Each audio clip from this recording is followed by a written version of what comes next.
So, how would you do this Pulley question in head? Most people would immediately jump into doing free body diagrams. However, I'm here to tell you there's a shortcut you could take for these Pulley questions. However, they really only work for acceleration. Right, so this question ahead, most people, as I said, would do free body diagrams for each object, finding tension, then to find acceleration, or make them equations equal through tension or the use of tension. There's no use for tension right here. To find acceleration, we'll be using Newton's second law. What am I saying? Force equals mass times acceleration. However, applying this to the system, it's the net force of everything times the total mass, and acceleration is constant. So here, the only force acting, this 3m isn't giving any forces.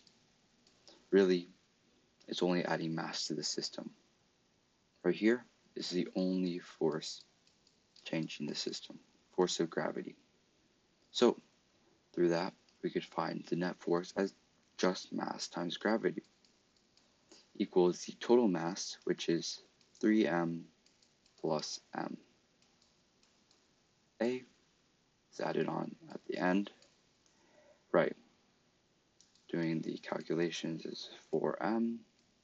A dividing m to find the acceleration. mg out of 4m equals acceleration.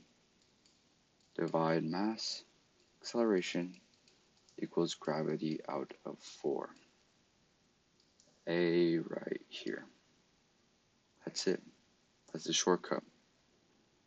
However, be careful as questions in which pulleys looks like these are a little different.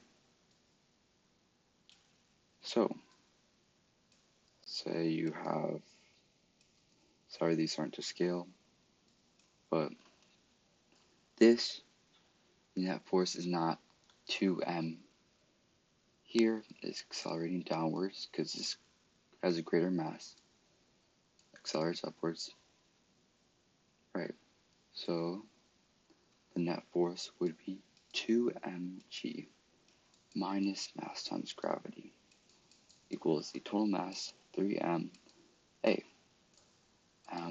G out of 3m equals a equals g out of 3.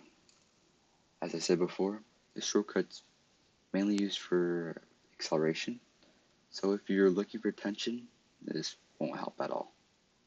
But I still feel like it's a fun shortcut that allows you to cut some corners.